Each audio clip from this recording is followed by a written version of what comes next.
we all were following the protests in North Dakota, Native Americans occupying land of land for a proposed oil pipeline that would go through sacred lands and also potentially jeopardize the Sioux tribe that was there, their water supply. And of course, this fits into a much broader history of everything from genocide to land displacement to resource exploitation with regards to Native Americans.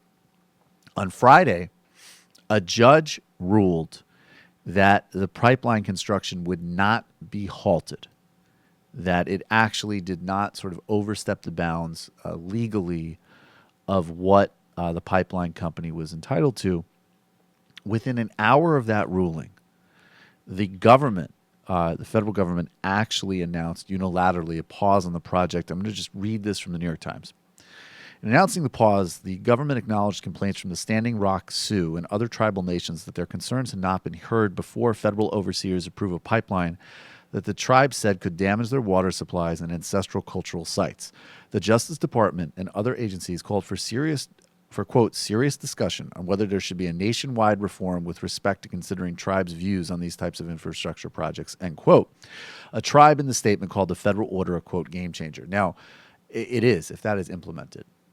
It's something that, I have three sort of brief thoughts on this, and I'm sure we'll have more guests and get into more details of it. But one that's fascinating is that it's an incredibly important step.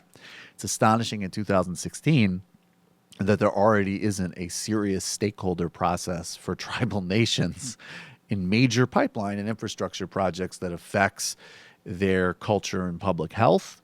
That says a lot about this country. But it is an important step forward. Number two, I think it's a fascinating contrast in terms of President Obama and the Obama administration. I mean, the critique of him so often has been that there's a great speech and there's a great sort of gesture and no follow-up. Well, this was actually the opposite. He didn't go there.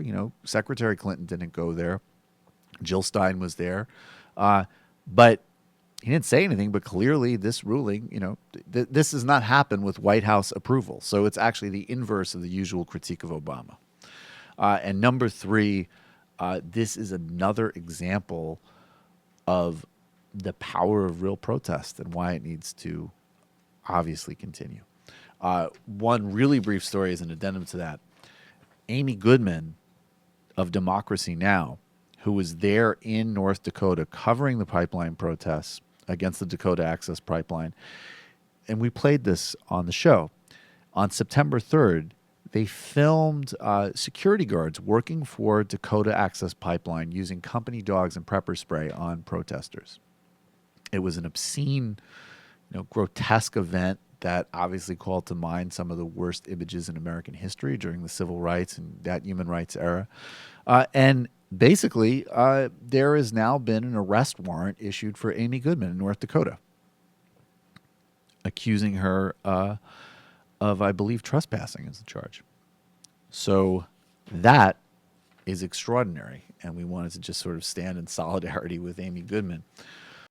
Hey folks, Sam Cedar here. I just got back from a company-wide meeting. Accounting is really coming down on me hard. We need to get to 100,000 subscribers as soon as possible. So please enjoy this channel. Subscribe right down there.